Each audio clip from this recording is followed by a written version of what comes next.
Jack Miller wasn't a man who sought attention. In fact, he designed his entire life around avoiding it. Most people passed by him without a second glance. He had just a blue uniform, a mop bucket, and a quiet, tired face. On the surface, that was all Jack was, the janitor who cleaned the hallways of Fort Brighton, a nobody. But that's what made him dangerous, because the most extraordinary men often hide behind the most ordinary disguises. At precisely 5:12 a.m., Jack turned the key in his rusted apartment door, his steel-toed boots silent on the creaking linoleum. The morning air was still, thick with the scent of military-grade disinfectant and percolating coffee. The apartment was small, but neat. 2 bedrooms, barely furnished. A framed photo of a woman with amber eyes smiled from the mantel above the couch. A smile caught in time. Her name had been Sarah, his wife, his everything. Jack stepped softly into the smaller room and peeked in. Olivia was curled under a purple blanket covered in cartoon space cats.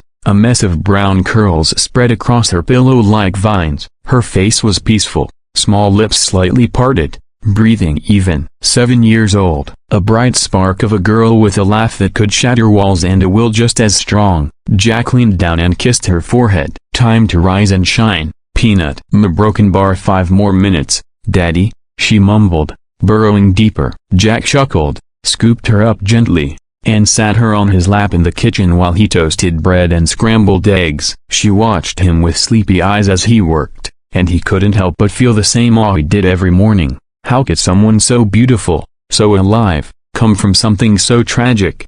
Sarah had died giving birth to Olivia. The happiest day of his life was also the worst, and that paradox lived in him every single day. It was why he gave up everything: the security clearance, the 6-figure salary, the world-changing cyber defense career. He didn't want a babysitter raising his daughter. He wanted to be the one who packed her lunches, braided her hair, and read her bedtime stories. And so, he took a job, any job that would keep him close. By 6 o'clock a.m., Jack and Olivia were on base. Fort Brighton was one of the highest-level defense research installations in the Western Hemisphere. It was where satellite controls met advanced cybernetics and autonomous military defense systems. Access required retinal scans, digital thumbprints, and old-school background checks. Civilians weren't often allowed, but Jack had earned the special pass, not because of who he used to be, but because he never missed a shift. Not once. As Olivia skipped toward the base's learning center,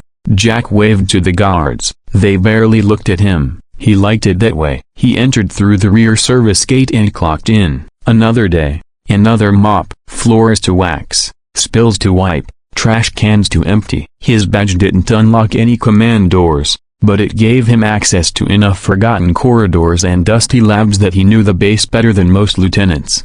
Still, no one noticed him, except for one. Sergeant Marcos nodded at him as he passed near the engineering corridor. "Morning, Jack." Jack gave a 2-finger salute. "Don't step in the wax this time, Sarge." "No promises." Marcos grinned, walking off. Jack smiled faintly and pushed his mop bucket toward Sector D. Here, the hum of computers was louder. Servers lined the walls like silent sentinels, lights blinking rhythmically. Jack began cleaning a side hallway when he caught a snippet of conversation through a slightly ajar door. "Third intrusion attempt this month. Firewall logged it as internal, but we know that's not possible, unless someone inside is being manipulated. Or worse, we've got a ghost in the system." Jack frowns. He pretended to clean near the door, but his ears sharpened. "We've alerted Commander Vasquez. She wants real-time trace reports by 1400 hours. No mistakes." Commander Elena Vasquez. Now there was a woman Jack admired from afar, ruthless,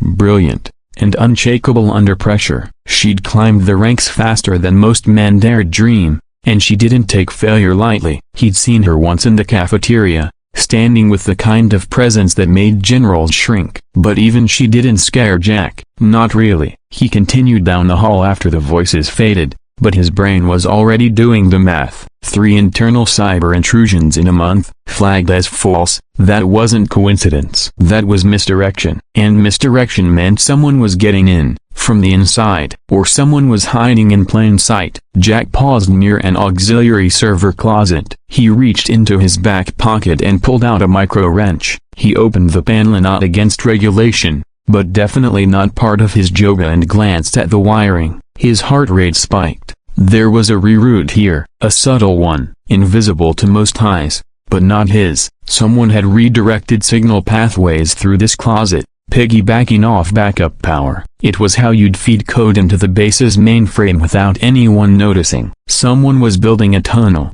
Jack resealed the panel and walked away, his mop gliding over the floor with casual ease. But inside, his instincts were on fire. He hadn't felt this alert since the GulfNet siege. Years ago, back when he had to isolate a Russian neuroworm from inside a live satellite defense node while missiles hung in the sky like waiting ghosts.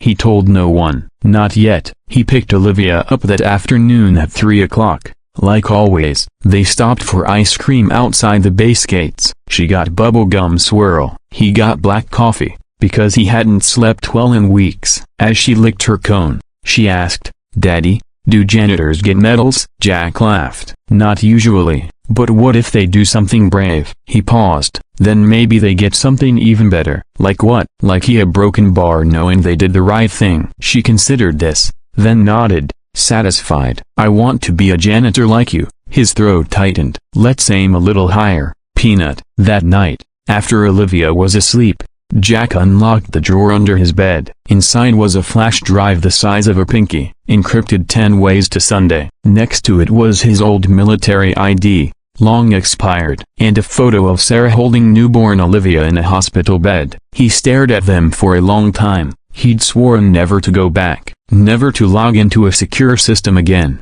never to become the man he once was, the one who could disappear into code, who fought wars in silence, who made enemies without names. But something was happening at Fort Brighton, and the people running things didn't see it coming. Maybe it was time they listened to the janitor.